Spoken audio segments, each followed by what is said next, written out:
Indeed, the Lord is glorious. Our Father in heaven is fantastically wonderful. At lalong-lalo kung atin pong sinusuri at pinag-aaralan ang Biblia, marami tayong lalo nang nakikitang kaluwalhatian ng Diyos. We have been reading the book of Ecclesiastes for a while, and it has been a search of what's good in life. Ano nga ba talaga ang mabuti? At syempre, hindi lang mabuti, we also like to see what's better in life. And as we ponder more words from the teacher, we pray that the Lord will enable us to see what's not only good, but what's also better in life. Thank you, Father, for this privilege of worship, and thank you for the privilege of reading the Word, preserved through the generations, and useful and fruitful for all of us even now. We pray, Father, that you may enable us to see the wonder of your Word, open our eyes and ears to your wisdom, teach us, even as we ask you, Lord, to forgive us our sins, cleanse us from all our iniquities, enable us to enter your most holy presence, and dare to ask blessings from you. Kami, Panginoon, ay humihingi ng pagpapala, ng karunungan, ng pagtutuwid, pagpapalakas, pagpapagaling, pagpapatalino. Bigyan niyo po kami, Panginoon, ng kakayahan na mas makita ang ganda ng buhay at ibukas mo po ang aming mata sa kagandahan nito. Be our speaker, O God. Fill us with your spirit. Enable us to read your mind, to touch your hand, and to be like you. Father, we ask you to protect us from evil, from all works of evil men and evil spirits, and we ask you, Father, give us serenity, calm in our hearts, and may your healing liberate us from physical, emotional, and spiritual infirmities. Thank you, Father, in the name of your Son, our teacher, the Lord Jesus Christ. So what's better in life? At maganda pa nga itanong, so what's best in life? Ecclesiastes 7, 1-6. Solomon speaking. A good name is better than fine perfume, and the day of death is better than the day of birth. It is better to go to a house of mourning than to go to a house of feasting. For death is the destiny of every man. The living should take this to heart. Sorrow is better than laughter, because a sad face is good for the heart. The heart of the wise is in the house of mourning, but the heart of fools is in the house of pleasure. It is better to heed a wise man's rebuke than to listen to the song of fools. Like the crackling of thorns under the pot, so is the laughter of fools. This too is meaningless. In 6 verses, we are given a big load of wisdom. At itong thesis ito ni Solomon, meron sinasabi siyang, this is better than that. It doesn't have to be read as really literally better, but a poetic device to tell us that, well, you think there is something good here? You know, find something that is also very, very good, even in its opposite. So it's a dramatic way of looking at it and saying that it is better. So then, a good name is better than fine perfume. Tayo mga Pilipino, mahilig magpabango, mahilig maligo, mahilig sa cosmetic industry. Sabi, but a good name is better than that.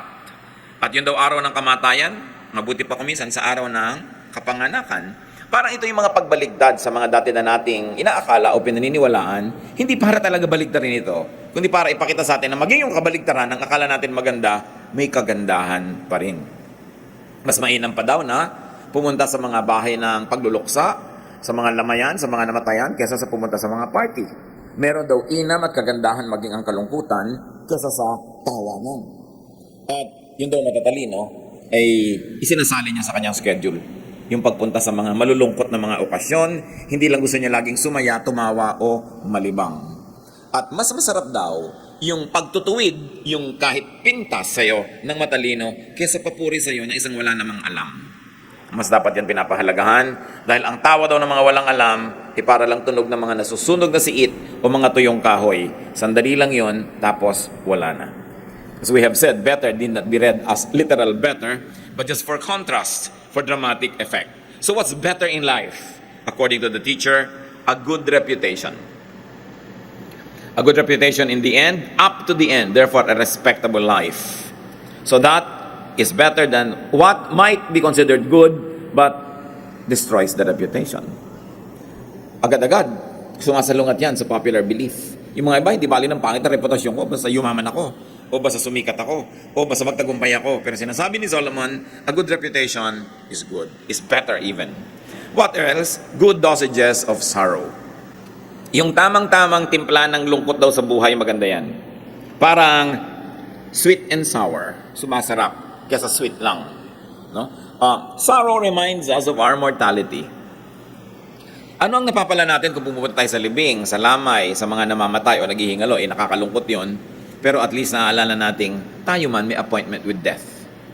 And if that alone is the profit we get from looking at death in the eye and mourning with those who are bereaved, then that's already a profitable experience. To be reminded that we will not be in this body forever, therefore we should be ready to meet our God. We should be ready and willing and able to accomplish that which God has set before us. Dahil sabi sa Bible, that God has decided long ago what everyone should do in life. Binigyan niya tayo ng talino, binigyan ng kakayahan para ma-accomplish yung ganung mga bagay. Constant fun, according to Solomon, can give us an imbalanced view of life. Constant fun can render us unprepared for the inevitable, which is death, sorrow, and suffering. Nangyayari talaga yun sa buhay. So maganda, nakakapag-practice ang tao. Kaya daw yung mga bata na maganda, may mga pets, at kuminsan yung mga pet nila nagkakasakit, kuminsan namamatay pa, yung bata nagkakaroon siya ng education and practice kung paano ang isang mahal mo sa buhay ay magkasakit at maaaring mamatay. Na pagdating ng panahon na nangyari sa tao na mahal niya, na mas mabigat, mas masakit, meron siyang konting pagsasanay sa kalungkutan para hindi siya maitumba ng biglang dating ng ganitong mga uri ng problema. Sorrow offers inevitable hurdles and immediate goals. Pag ang tao may lungkot o may problema, meron siyang agad-agad na kailangan gawin. At kung ang tao merong agad-agad kailangan gawin, hindi siya dumarating sa punto na ano ba ang buhay? Ba't ba ako nabubuhay? Ano ba yung purpose ng life? Kasi kuminsan, pag dumadating ka sa mga ganong tanong at wala kang maisagot na magandang purpose ng life, nawawalan ka ng gana sa buhay. Pwede kang ma-depress, pwede kang mawala ng direksyon. Sabi, ito ang blessing pag lagi kang may problema. Hindi mo na iniisip kung ano yung buhay. Ang problema mo laging, solve yung problem ko, gawin yung dapat kong gawin, kailangan mautang ko yung dapat kong mautang, dapat mabayaran ko yung dapat kong mabayaran. Pero kung wala kang ganun, lumulubog-lubog ang araw, wala kang maisip na gagawin, lumulungkot-lungkot ka. Ayaw natin magkaroon ng problema, pero ang pinapakita dito ni Solomon, kahit sa problema, meron kang mapapala. Kahit sa lungkot, merong benefit. Na napaka-importanting isipin na, hindi ka lang dapat mahilig sa pagsasaya. Pinagpapraktisan din ang lungkot. Sapagkat, ito isang bagay na hindi pwedeng maiwasan sa buhay. Ecclesiastes 7:7. Extortion turns a wise man into a fool, and a bribe corrupts the heart. Ito kasing Ecclesiastes, collection ng wisdom ito, kaya bigla-biglang kumakambyo, bigla-biglang naiiba yung topic, bigla-biglang may ibang ituturo, at yun ang ating pattern na sinusunod. Kaya kung saan tayo dali ng verse, doon naman tayo nagpupunta. What is better in life in this part of Ecclesiastes? Integrity. Integrity is better than whatever might give you benefit but will erode your integrity. To be above and beyond reproach. Yung meron kang delikadesa, meron kang self-respect, and people also respect you because you live in a respectable way. Ecclesiastes 7 verse 8, the end of a matter is better than its beginning, and patience is better than pride. So, ang mahalaga daw, hindi yung simula lang, kundi yung katapusan. O natapos mo ba yung sinimulan mo? Anong pinapahalagahan dito ng teacher? Consistency. Steadfastness. To be able to deliver a promise. To be able to do what you had set out to do. So that you would have not totally wasted time. Pag simula ka ng simula at hindi mo naman tinatapos, magsisimula ka uli ng bago, marami kang nasasayang na oras na dumadaan, hindi na bumabalik, ikaw ang nalulugi. So what is important here is to complete what has begun. At kung hindi natin kayang tapusin, huwag nating simulan. Kakambal siyempre nito, itinuturo sa atin ni Solomon, magplano ka. Kung may project ka, tingnan mo yung costing, kaya mo bang tapusin? Kung hindi mo kayang tapusin, huwag mo simulan. Meron ka bang energy hanggang matapos yan? O baka naman sandali lang yung energy mo, bukas wala na, consider all of that. Because many people waste time, talent, and treasure beginning many things and not finishing them. Another thing that's better in life, Ecclesiastes 7:9, do not be quickly provoked in your spirit, for anger resides in the lap of fools. So not being quickly provoked to anger is better than being provoked. That's what he's trying to say. So what is better here? Calm, serenity. Payapa, tahimik ka, mahinahon. That you are unruffled. You're like a quiet pond without blemish on its face. At kasama doon siyempre is forgiving, understanding, and ignoring an offense or forgiving offenders. Sabi niya, anger resides in the lap of fools. Yan ay inaalagaan lang, pinapatagal, kinikimkim ng hindi matalino, yung galit. Kasi yung galit, sinisira ka, at lalo naman yung taong kinakagalitan mo, yun ay maaari mong masira. At sa pagsira mo sa kanya, hindi pwedeng hindi ka rin madamage. Kaya ang matalinong tao daw, hindi na niya hinahayaang magalit siya agad. Kung magagalitin kayo 5 years ago, pwedeng ma-excuse yun. Pero kung hanggang ngayon, magagalitin pa rin kayo, boring na yun. Dapat, kumukonti na lang ang nakakapagpagalit sa'yo. Na magandang goal sa buhay, this year, babawasan ko pa ang pwedeng gumalit sa akin. Kasi yung taong napakadaling magalit, hindi ka lang napansin, galit ka na. Hindi ka na-invite, galit ka na. May nag-cut sa'yo sa traffic, galit ka na. Kita yung mga nangyayaring gulo sa mga tao, umiinit ang ulo, at sinusunod nila yung init nila ng ulo. Matagal lang lumamig yung ulo nila, may problema pa na dala-dala dahil sa naging bunga ng init ng ulo. What else is better daw? Not holding a grudge. Huwag ka nagtatanim ng sama ng loob. Hindi yun mabuti sa'yo, sa kalusugan mo, sa espiritu mo, sa iyong emosyon, at hindi rin mabuti sa iyong pakikipagkapwa-tao. Ecclesiastes 7:10, do not say, why were the old days better than this? For it is not wise to ask such questions. Ganyan lang mga tao, lagi nilang the good old days, the good old days. Nung araw? Mabuti pa nung araw? Mabuti pa nung araw? Hindi naman totoo yun eh. Nung araw walang cellphone. No? Ang hirap tumawag. Lalo kung taga-baryo ka nun. Ka-tricycle ka pa patungo sa bayan, pipila ka pa sa RCPI. Ang dami-dami ninyo, bibigay mo yung tatawagan mo sa operator, tapos tatawagin ka, papasok ka doon sa parang aparador na booth. Nadidinig ka naman actually nung lahat ng tao doon, ano? Tapos, mamaya may nalimutan ka, pila ka na naman. Bago ka makatawag. Nung araw, kahit may telepono ka, may party line ka pa. Tapos walang dial doon. Ngayon, kahit ka nasa banyo, nagsa-cellphone ng tao. Napakaraming madali. Natatandaan nyo ba nung araw pag tinuturo ko kayo ng dentista, hanggang kadaliri nyo ang taba ng karayom? Ang sakit. Ngayon, meron pang pre-anesthesia, anesthesia. Ang ginagawa ng buhay. Mga tao ngayon, bumibili pa ng mga mineral water. Walang ganyang gastos nung araw. So, ibig sabihin, may ginagastos. Kasi may pinagkakagastosan, may ginagastos. Hindi katulad nung araw. Huwag good old days, good old days. Kasi pag sinabi nyo yon, lagi, lulungkot lang kayo. Dahil ang hinahabol nyo, yung tapos na. What Solomon is saying, it's better not to complain and not to compare the present unfavorably with the past. Do not keep on finding faults with what it is. Because you will only become sad. It would diminish enjoyment. It would diminish your appreciation of the here and now. And then you'll only be sadder. Dapat bilangin mo yung mga blessings mo. Sit down and count your blessings.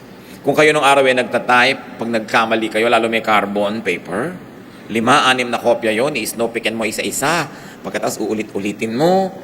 Nung araw, pagka nag-layout ka ng magazine, ginugupit mo talaga yung papel, talagang cut, paste, literal, no? Ang dali-dali ng buhay ngayon, maraming comforts. At saka sobrang nagde-democratize. The comforts you have, for instance, in texting, kahit kabalot vendor, not even the Caesars of Rome had them. No? At kumisan, kung nakaka-afford ka kahit konting air conditioning, not even the emperors of Rome or the pharaohs of Egypt were able to air condition their bedroom. Maraming dapat ipagpasalamat ang tao. Ngayon, yung may nalulun ka na kung ano, nung araw, iintay mo na lang mamatay ka. Ngayon, opera ka, natatanggal yung nilulun mo. Kaya nung araw, matagal ang yung naghihingalo. Yung mga lola ko naghihingalo, 3, 4, 5 days. Yan ang kwento ng mga tao. Paano? Talaga inaantay nung may sakit na mamatay siya. Pero ngayon, ginagawan mo yan ng paraan. Sabi ni Solomon, don't always say the good old days were better. Nababawasan ang appreciation mo sa improvement ng humanidad at sa blessing ng tao sa ating kabihasnan, sa blessing ng Diyos sa tao. Ecclesiastes 7:11-12, wisdom, like an inheritance, is a good thing and benefits those who see the sun. Wisdom is a shelter, as money is a shelter. But the advantage of knowledge is this: the wisdom preserves the life of its possessor. So may dalawang shelter na sinabi dito, wisdom and money. Hindi sinasabing walang kwentang shelter ang money. Maraming nagagawa ang money, so you make a lot of money. Ngayon, kung ayaw niyong itago, ibigay niyo sa akin. O ibigay niyo sa mga mahal niyo sa buhay, but produce wealth. Because money is a shelter. So niya, advantage yan, pero alam niyo, mas advantageous ang wisdom. Because wisdom preserves life. It is possible that money can actually destroy life. Alam niyo, mga biglang tumatama sa mga loto, mga biglang nagkakapera, kung minsan napapahamak. Wala silang practice yumaman eh. Pero ang dami nilang practice humirap. No? Kaya mas hiyang sa kanilang kahirapan. Mas magsusurvive sila na mahirap kaysa mayaman. Marami mga tao hindi nagsusurvive na sikat. Pero nung hindi sikat, buhay sila. So sabi, huwag mong sinisisi ang nangyayari sa buhay, huwag mong isinusumpa ang buhay mo dahil kinukompare mo sa iba. Hanapin mo lagi yung advantage ng iyong pagiging iyo at ikaw. Kasi lagi yan merong advantage. Kung minsan yung mabuti pa yung naglalakad na walang pera, hindi na hold up, hindi na sasaksak. Kung ikaw may pera, na-hold up ka pa. Kaya sabi, wisdom preserves the life of its possessor more than money. But of course, money also does preserve and prolong life. Diba? Mahirap siyempre patayin yung may pampa-ospital. Mahaba talaga buhay niyan. Kaya iniisip mo yung mga ganyan. Gusto mong humaba ang buhay mo, pagka kailangan kang operahan, may pampa-opera ka. Because money is a shelter. Napakasarap basahin si Solomon eh. Kasi hindi kanya tinatambakan ng kutakot-takot ng mga maraming theology ng ending, magsasuffer ka pala. Siya pinapawalan kanya sa mga pagdurusa, tinakalaga niya yung gapos mo, niluluwagan niya yung mga tali para yung buhay mo mas guminhawa. So what is better here according to him? Wisdom over money. But it doesn't mean that money is bad. The love of money is what is evil, not money itself. Ecclesiastes 7:13, consider what God has done. Who can straighten what He has made crooked? Hinahanap ni Solomon at ipinapakita sa atin yung mga kamalian natin, kaya nababawasan ang saya sa buhay. At iminumulat niya yung ating mata para dumami ang dapat natin ikasiya. At isa daw dito is the appreciation of the unchangeable. That's what's better in life rather than always rejecting and trying to change the unchangeable. Nung sinabi niya, who can straighten what He has made crooked? Kung ano daw ba ang niliko ng Diyos, pwede mong ituwid? O ang kanyang itinuwid, pwede mong iliko? Hindi. So ang taong sasaya sa buhay, yung itinutuwid, yung pwedeng ituwid, at tinatanggap na lang na liko, yung liko talaga. Lalo, hindi mo kayang baguhin.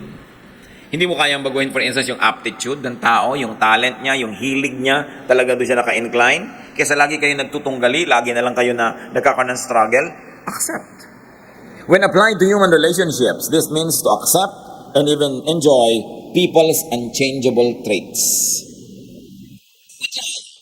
Kung mayroon tayong mga pangit na ugali, gusto natin improve yan. At sikap tayo ng sikap. Pero mas luluwag ang buhay kung ikaw mismo pag-aaralan mong tanggapin kaysa baguhin ang iyong kapwa. Kung gusto mong baguhin ang sarili mo, baguhin mo kasi sarili mo naman yung kausap mo. Willing ka sigurong makipag-usap sa sarili mo na magbago tayo kung kinakausap mo yung sarili mo. Eh yung iba na gusto mong baguhin. Marami pong mag-asawa, hindi sila nagiging masaya together kasi parehong gusto mo ipalitan siya, ibahin siya. Paano siya maiiba? Sabi nga sa Bible, can a leopard change its spots? Well, we do not discount the possibility of a miracle, but a miracle is more of the exception rather than the rule. Kaya kung yung mahal mo sa buhay, anak mo, kapatid mo, asawa mo, mayroong mga ugali, may mga katangian na sa tingin mo ay kapintasan, mas sasaya ka kung pag-aaralan mo yun at tanggapin.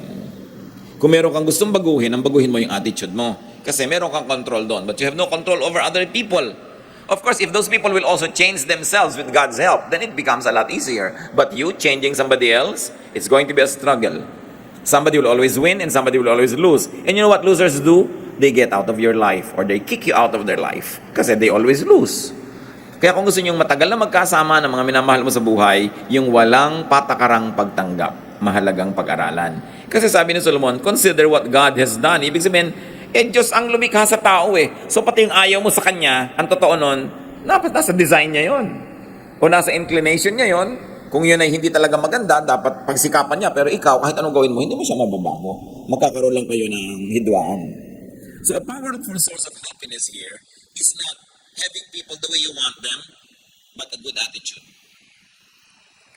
That you take people for what they are. Ecclesiastes 7:14, when times are good, be happy. But when times are bad, consider, God has made the one as well as the other. Therefore, a man cannot discover anything about his future. Kung masaya daw ang moment, edi magsaya ka. Ngayon malungkot, edi malungkot ka. Ganun talaga ang buhay. May araw ng lungkot, may araw ng saya. Ang mahirap ito, wala namang dahilan para lumungkot, umiimbento ka ng lungkot. Yun ang miserable. Hindi naman kayo dapat mag-away, nag-aaway kayo dahil lang pareho kayong pagod. Tapos mamaya, pasensya ka na, pagod kasi ko. So pag pagod pala, okay lang mang-away. No? Hindi kailangan, pinapasama mo lang yung sitwasyon. Pag masaya ang okasyon, magsaya ka. Alam nyo kapatid kung bakit? Hindi mo alam kung bukas lungkot ang darating. Hindi mo alam kung bukas nasunog pala yung bahay mo. Of course, we don't like that. But it can happen, di ba? Nangyayari. Ngayon, merong party, ayaw mong kumain. Tapos bukas, bigla na lang, may sakit ka sa lalamunan, wala ka talagang makain, nakaswero lang, sisi ka ng sisi, pati hindi ko pa nakain yung pwede kong kainin, nung pwede pa. Kaya kailangan, kung maganda yung panahon, yan, samantalahin mo. Parang sinasabi, o umaaraw pala, o di, yan, magkula ka, maglaba ka, maglakad ka, mamasyal ka. Kasi may mga time na bumabagyo, hindi pwede yun eh. Ngayon, yung wala namang bagyo, nagkukulong ka sa bahay. Pagdating ng bagyo ngayon, nagsisisi ka. Ba't hindi ako nakalabas-labas nun? Ang practical ni Solomon, ang sarap-sarap niyang kasama. Ang sarap-sarap niyang teacher, buti na lang siya yung the teacher, Ecclesiastes. Ibig sabihin the teacher. It was derived from that root word. Pag siya yung teacher, hindi kanya puro tinatambakan ng pagdurusa at hirap. No? Sinasabi niya sa inyo, itong gawin mo. At huwag niyong tatawaran si Solomon, siya ang pinakamatalinong tao. Siya ang binigyan ng Diyos ng superior na katalinuhan, kaya dapat natin siya pakinggan. More than some religious leaders, no? More than some preachers na ang lagi nilang gino-glorify is suffering. Puro na lamang na magdusa ka, magtiis ka, huwag kang kumain, mag-fasting ka. But there's nothing wrong with that. But sabi ni Solomon, for everything there is a season, a time for every matter under heaven. So wise people are to enjoy good times. And they are to ponder bad times. Pag daw malungkot ang panahon, ang dapat mong gawin, magbulay-bulay. Mag-isip-isip. Anong iisipin mo? Bakit kaya malungkot? Meron kaya akong pananagutan o kontribusyon sa lungkot na ito? At pag nasabi nating meron, pag-aralan mo, paano ko kaya hindi na ito uulitin para huwag uling magkaroon ng ganitong klase ng lungkot? So, kahit yung lungkot mo, nagkaroon ng lesson. At kung may lesson yon, may benefit kahit yung kalungkutan. Ang mahirap, laging may lungkot pero hindi mo nalalaman kung bakit hindi ka man lang kasi nag-iisip. Nagkakaproblema. Anong benefit? Kung mag-iisip ka, ano ang aking pananagutan? Anong kontribusyon ko? Bakit nagkakaproblema? Ba't lagi kami nag-aaway nitong asawa ko, anak ko, o whoever? Ano ang pananagutan ko? Dapat nating iniisip yon. Then sabi niya, baka kabuti sa'yo ang mga araw ng problema at araw ng lungkot because such things make you a better person. So we learn and benefit from them. And what is the important lesson here? That God makes both good and bad times, according to Solomon. Nangyayari yan dahil pinapayagan ng Diyos. May nangyayari na talagang nililikha ng Diyos na mangyari. God causes them to happen. Pero may mga nangyayaring pinapayagan ng Diyos, God allows them to happen. In both cases, nothing can happen without God's permission. Because God is sovereign. And if God permits it, no matter how much you dislike it, then there must be something good in it. Ano ang misyon? Huwag magreklamo, huwag i-compare yun sa ibang panahon. Hanapin ang lesson nun. Then you will be better. And since God makes both good and bad times, pwede nating masabing walang bad times. Dahil pwede mong pakinabangan yun, pwede yun magbigay sa'yo ng lakas, pwede yung magbigay sa'yo ng perspective, ng understanding of other people, ng compassion. Therefore, bad times did you good. Kailangan you turn every disadvantage to an advantage. Because the believers of God are incurable optimists. We see the brighter side of things. Because when God causes it or allows it to happen, we can learn something from it. Therefore, in life, both the good and the bad events should be expected, accepted, and as much as you can, even enjoyed. Ecclesiastes 7:15 to 18. In this meaningless life of mine, I have seen both of this. A righteous man perishing in his righteousness, and a wicked man living long in his wickedness. Sabi niya, alam niyo, may napansin ako sa buhay. May mga matutuwid na tao namamatay dahil matuwid sila. At may masamang namang tao, ang haba ng buhay. Sa katunayan, yung pangkasamaan nila yata nagpapahaba ng buhay nila. Na-observe niyo ba yan sa buhay? So sabi ni Solomon, verse 16, do not be over-righteous, neither be over-wise. Why destroy yourself? Do not be over-wicked, and do not be a fool. Why die before your time? It is good to grasp the one and not let go of the other. The man who fears God will avoid all extremes. I wonder if this is the first time that it has crossed your mind. The wisest man on earth, gifted by God with superior and excellent wisdom, says, do not be over-righteous. Okay, magandang banal, pero huwag kang super banal. Sabi niya, magandang matalino, pero huwag kang super talino. Halos wala ka nang ma-enjoy sa buhay pag ganyan ang ginawa mo. Sa kabaligtaran naman nun, do not be over-wicked. Madadali din ang buhay mo, marami magagalit sa'yo, o masisira ang katawan mo. Sabi niya, do not be a fool. Sabi niya, eto ang isang katangian ng tunay na makadiyos. Hindi siya nagiging extremist. Di ba marami mga tao pagka naging religious, overly religious, ito yung kaharap mo siya, wala kayong pinag-usapan ko di Diyos, Biblia, mga kabanalan. At kung aaminin mo sa sarili mo, ayaw mo na siyang kaharap. Dahil nakakasawa na ang topic niya. Meron naman na overly wicked, walang pinag-usapan ko di yung mga pinatay niya, o kung ilan ang kulasisi niya, o anong mga kasalanan niya. Hindi rin nakaka-edify. Sa niya alam niya, ang tataong totoo, may konti ka nito, may konti ka nun. Talagang nadadapa ka, tumatayo ka, meron kang konting kabutihan, may konti ka rin kasamaan, part ng pagkatao mo yon. Sabi niya, ang sino man natatanggapin na ganyan, talaga ang totoo. Ikaw lang ang magkakaroon ng peace with life. Na hindi mo ine-expect ang mga tao to be perfect. No? At ang kabaligtaran niyan, because nobody could be perfectly good, nobody is also perfectly evil. Hindi mo pwedeng ibuntun sa isang tao lahat ng kasalanan at lahat ng pagsisi. May mabuti rin dyan. Alam niyo, kuminsan yan ang hindi maganda sa mga pelikula, yung may bida at kontrabida. Talagang yung bida, saksakan ng bait. Tapos yung kontrabida, saksakan ng sama. Sa totoong buhay, walang ganon. Inside everybody, there's some bad and there's some good. And what God likes us is to develop the good so that it becomes better. And to develop the bad so that it becomes good. But this is one thing with God. Saan ka man niya abutan, nandun ka sa good, sa better, sa best, sa bad, sa worst, mahal ka pa rin niya. And God is great at restoring people. Kung ang taas-taas ng espiritualidad mo, mahal na mahal ka ng Diyos, bumagsak ka, nandito ka, magdasal ka sa Kanya, lumapit ka, andito pa rin siya, kasamahan ka niya, paakayin ka niya uli, umakyat, kahit saan ka naroon, abot ka ng Diyos. Kaya dapat ganun din ang attitude natin sa mga tao, kahit man sila naroon, inaabot natin. Kung ano man ang level ng kanilang espiritualidad, ng mga religiosity, intellect, we reach out to them because that's the example given to us by God. Huwag tayo maging overly good. Meron kasing judgmentalism that goes with exaggerated goodness. That you no longer are able to tolerate those who are not as good as you. Kaya ang nangyayari nun, nagiging bad ka na rin because judgmentalism, self-righteousness are both considered to be bad attitudes and behavior. Ano pa mga ironies po ang na-observe ng teacher? Tulad ng binanggit natin, that good people could die in spite of and sometimes because of their righteousness. Nakikita niyo yung mga sineselebrate nating heroes? Dahil napaka-righteous, nagligtas ng maraming buhay, nalunod tuloy siya. So, hindi natin sinasabing mali ang ginawa niya, pero ang ikinamatay niya, hindi dahil sa kasamaan, sa kabutihan. Di ba? So, kung gagawin mo yung kabutihan at ikinamatay mo yung pagiging mabuti, huwag mo sisihin ng Diyos. Kasi wala siyang ipinangako na pag gumagawa ka ng mabuti, lalo kang mapapabuti. Kumisan nga, napasama pa yung kalagayan mo dahil gumawa ka ng mabuti eh. Nakita niyo sa ating pamahalaan yun, nagbibisto ng mga corrupt, sila nakukulong. Hindi natin sasabing maling ginagawa niya, pero pag gumagawa ka ng mabuti, don't expect na laging magiging mabuti ang bunga. Tapos yung mga gumagawa ng masama, yumaman, nagkaroon ng ganito, nagkaroon ng ganyan, nagsinungaling, nagbribe ng huwes, nakalaya.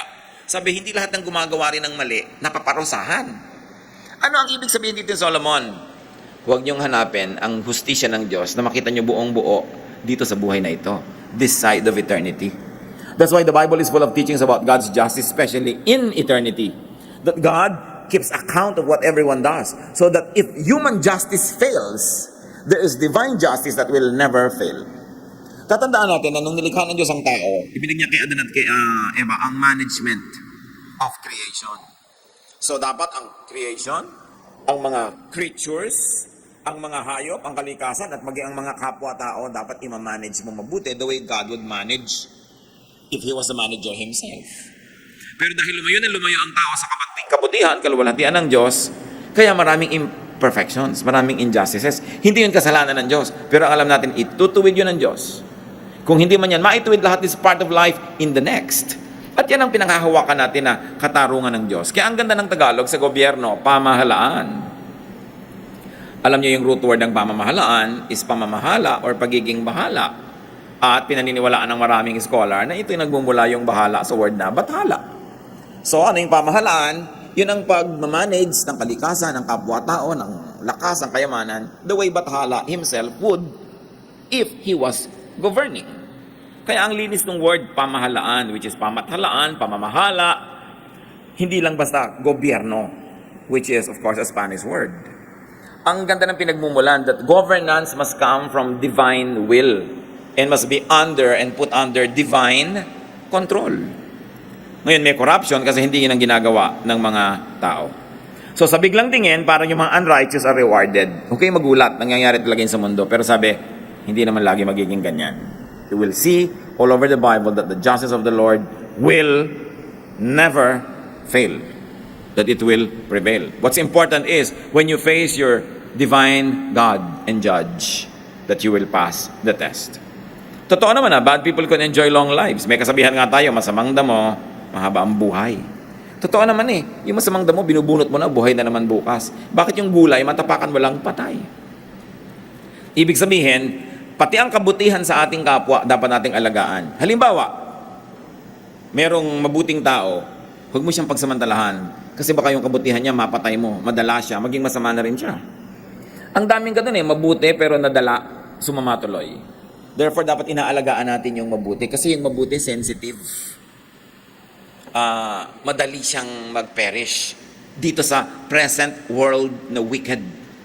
Kaya kung may nakikita ka mabuting ugali na isang tao, mahalin mo yon, inorish mo. May mapagbigay, bigyan mo rin siya. Hindi yung tanggap ka lang ng tanggap. Dahil mamaya makakahalata rin yan. So mawawala na yung pagiging mapagbigay niya. Marami mga tao sa first love, di ba bigay na bigay? Ang pag-ibig, ang pagsinta, katapatan, lahat-lahat. Pero nung nasaktan, 1, 2, 3 times, ayaw na. Siya na yung nananakit, gumaganti na. Kaya dapat inaalagaan natin yung mabuti. Pag nakita mo, ang buti ng kapatid ko na ito, hindi ko siya aabusuhin. Ang bait-bait ng taong ito, susuklian ko rin ang kabaitan. Kasi pag ginawa natin yun, dadami yung kabaitan, dadami yung mabait. Pero, alam mo, madaling utuin yan, utangan mo. Ano isa mo? Madali yan, konti lang bola-bola. Pag ginanon mo, akala nyo ba, after 3 or 4 or 5, mas makakahalata rin yun. Mamaya, magiging maramot na rin. So, nasira natin kung ano yung mabuti. Dapat nating inaalagaan ang mabuti para dumami yun. So, ano ang advice ng teacher sa mga sobra, mga extremist? Don't self-destruct with excessive goodness, even badness or foolishness. In other words, don't self-destruct with extreme behavior. Be moderate. Avoid extremes, even extreme goodness. Ecclesiastes 7:19, wisdom makes one wise man more powerful than 10 rulers in a city. So here, wisdom is equated with strength. And verse 20, there is not a righteous man on earth who does what is right and never sins. Bago pa sinabi sa book of Romans that everyone has sinned and falls short of the glory of God, sinabi na ni Solomon, wala naman talagang kahit mabait at mabuting tao na hindi nagkakamali. Anong application mga kapatid? Meron kayong mahal sa buhay na generally mabuti, tapos nagkamali, patawarin. I-restore, turuan, pero huwag ipagdiinan, tapakan, kalimutan, kasi wala naman talagang perfectly righteous. Sobra naman na paghanapan natin ang ating kapwa ng perfection. Kahit sino siya, kahit ano siya. Sometimes we over-idealize our mothers. So hindi natin iniisip na pwede sila magkamali. We over-idealize our fathers or our religious leaders or our teachers. Hindi natin sila binibigyan ng space to be human. That is cruel. Kasi ang tao, kahit gano'ng kaganda ng performance niya, meron din niya na moments na hindi gano'n ang level ng kanyang galing. May moments na siya'y mahina. So dapat natin siyang bigyan ng ganong puwang. This implies that people should not try too hard to be over-righteous. Yung talagang, halimbawa, walang-wala sa mood mo. Halimbawa, kahit pa nga talagang antok na antok ka na, pinipilit mo kuminsan mag-pray, sa umaga ka na tuloy nakaka-amen dahil nakakatulugan mo, no? Ubod ng habang prayer dahil magdamag. Pagising, amen. Haba. Pero yung pala, hindi naman talaga nag-pray. So, alam naman ng Diyos yun. So, huwag mo nang pilitin ang sarili mo. Lord, bukas na lang po ako mag-pray. Antok na talaga ako. Ba't mo naman pipilitin? Sabi, may ganun talaga. Ngayon, kailan ka mag-pray ng talagang thorough, mahaba? Di yung nung nasa mood ka, yung ganado ka talaga, may conviction ka. Kasi iba-iba naman yung klima everyday. Tulad din ng araw na masaya, huwag kang maglungkot kasi araw yan ang saya. So may mga moments na talagang very spiritual yung feeling mo. Doon mo samantalahin kasi may mga moments hindi ganun lagi. So doon sa mga moments na nagsasaya ka, nagdadasal ka, ang ganda ng fellowship mo sa Lord, parang bangko, nakakapag-deposit ka. Dumadating yung time na tigang ka sa espiritu, may mai-withdraw ka man lang dahil may pinagbubunutan ka ng goodwill between you and God. So respect the times and the seasons. People should accept other people's imperfections. Don't expect too much from yourself and from others. In other words, relax. Sabi nga nila sa Hawaii, hang loose. You know, relax ka lang. Huwag ka masyadong serious sa buhay kasi hindi naman lagi nakakasolve ng problema yung pagiging serious. Kadalasan nagdadagdag pa yan. Ecclesiastes 7:21-22, do not pay attention to every word people say, or you may hear your servant cursing you. For you know in your heart that many times you yourself have cursed others. May mga kilala po akong tao, very sensitive. Pag may nadinig na silang pintas o comment tungkol sa kanila, talagang dinaramdam. Pero dapat huwag tayo maging ganon. Sabi ni Solomon, do not be too affected by people's talk. Huwag mong ipagtanong, i-research, hanapin ang lahat ng sinasabi ng tao tungkol sa'yo. Sabi, sigurado, malalaman mo yung mga katulong mo, minumura ka. Alangan mang love ka nila. Liban nila talagang sobrang lovable ka. So, ine-expect mo na yon. Nagagalit to sa akin, ginising ko dahil inutusan ko. Masama ang loob nito dahil ganito, dahil ganon. Hindi ko pinabali. Pagka tinanggap mo na ganon yon, hindi ka na masyadong mag-expect. So, pag nangyari nga, hindi ka masyadong nasasaktan. May isa pa pang dahilan, mga kapatid, kung bakit hindi tayo dapat masyadong serious sa mga nadidinig natin laban sa atin, na sinasabi ng iba. Because many words are not seriously meant. Sabi ni Solomon, ikaw naman, alam mo rin na madalas nagsasalita ka rin ng pangit tungkol sa iba. Pero hindi mo naman talaga mean. Halimbawa, kung alam lang ng nanay nyo ang lahat ng sinasabi nyo sa kaibigan nyo tungkol sa kanya, baka kayo isumpa. Di ba may mga ganun? Hindi lahat Kung alam lang ng husband ang lahat ng sinasabi ng misis niya tungkol sa husband, pagkasama yung best friend. Kung alam lamang ng anak, kuminsan ang sinasabi ng magulang tungkol sa anak, sa iba ring magulang, marami tayong sinasabi na hindi maganda laban sa kapwa natin kahit mahal natin sa buhay. But we don't feel guilty. You know why not? Because many times, hindi naman talaga heartfelt yon. Parang humihinga-hinga ka lang, sinasabi mo lang, pero hindi naman talaga ganun. Talagang, pag nalunod yun, sasagapin mo rin dahil mahal mo pa rin sa buhay kahit may reklamo ka. So, ang sinasabi dito nitong si Solomon, pag may nadinig ka na mga masamang komento ko sa'yo, huwag mo masyadong dibdibin. Sabihin mo, of course, naturally, siyempre hindi ako perfect, may maipipinta sila. At saka siyempre, hindi sila perfect, namiminta sila. Pag ano ng attitude mo, hindi ka lagi nagdaramdam. Dahil, totoo, marami talagang negative na sinasabi ang kapwa tungkol sa atin. Marami yun. Huwag mo na lang alamin para huwag sumama loob mo. At kung gusto mong alamin mo lang dahil gusto mong suriin kung totoo ba o hindi. At kung totoo, paano ako magbabago para mawala yung sinasabi nila.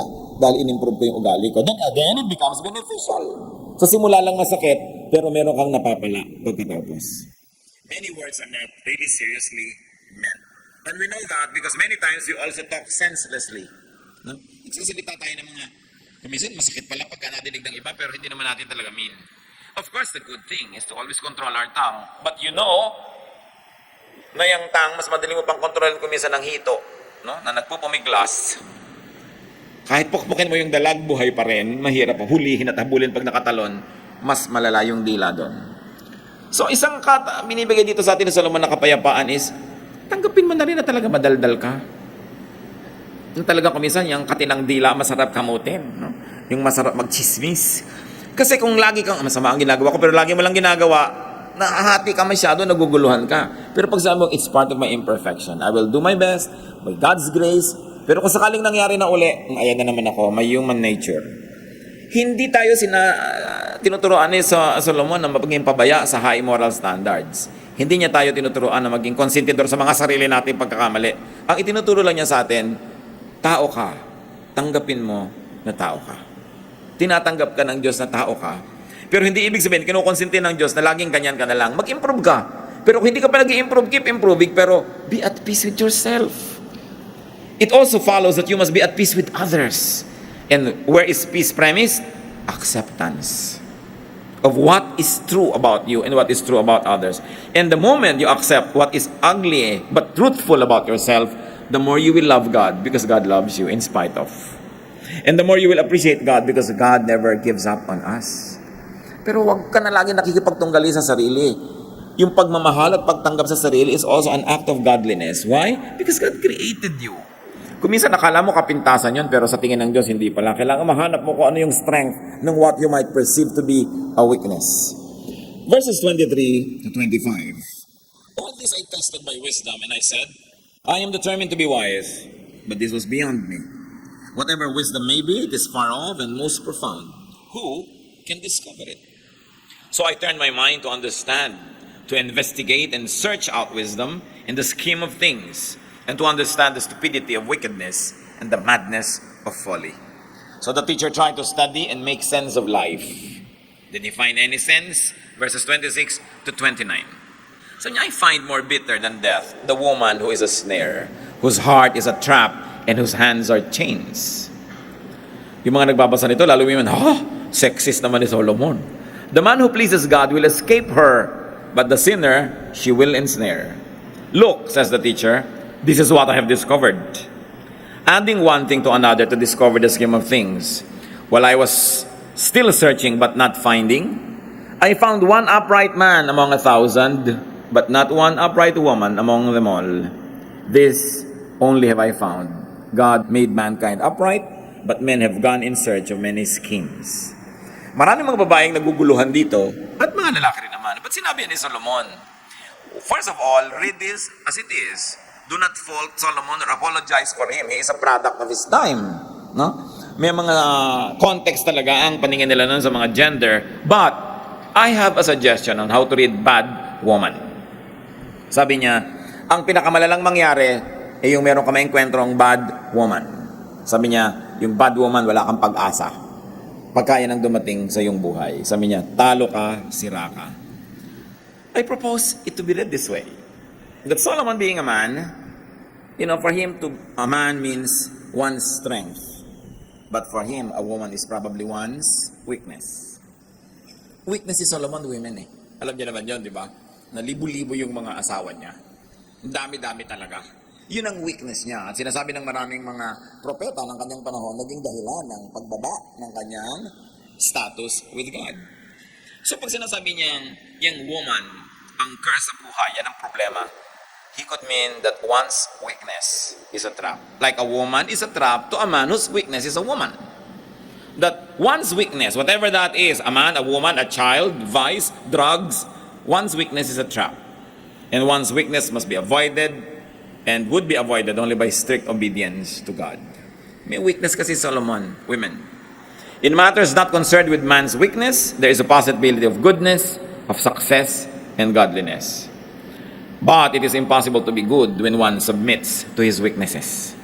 Kasi sinabi niya, a good man you can find, but a woman you cannot find any. And I was reading it that way and I said, it does not violate sound interpretation. Because a wise man like Solomon cannot possibly say na walang mabuting babae ni isa sa mundo. It could be a poetic way of comparing two things. People's weaknesses and desires twist their minds. Like a woman can twist the mind of a man na sobrang weakness yung woman na yun. So what is good? What is better? Continue to read Ecclesiastes. And it's nice to read alone. Ang ganda-ganda po pag bulay-bulayan yung Ecclesiastes. Really, it's my favorite book. Kung meron kang dalhin sa isang pulo na malalagay ka doon ng 5 years, walang alisan, take Ecclesiastes. No? Kahit mo siya ulit-ulitin na basahin, after 2 years or 3, meron ka na naman bagong makikita, not because the words change, but because you change. You are now more capable of seeing things than before. Kaya napakainan po. Ang challenge na ngayon natin, marami tayong lungkot, marami tayong hirap, marami tayong weaknesses, marami tayong reklamo, marami tayong kino-compare. Ano ang lesson na ibinibigay sa atin Solomon? Father, teach us. Humihingi kami, Panginoon, ng wisdom para itong pag-aaral namin huwag masayang. Maiuwi namin ang as much wisdom as possible at habang binagbubulay-bulayan namin at iniisip ito, lalong mag-ugat sa aming kamalayan na lalo namin maintindihan yung practical application. Sa ilang saglit, magbulay-bulay tayo mga kapatid. Sa major points that the Spirit of God has touched you on, na ipinapaalala sa atin, na merong lesson from Ecclesiastes, from the Word of God given to Solomon. Consider such words and make peace with yourself and with God. Let's pray in silence.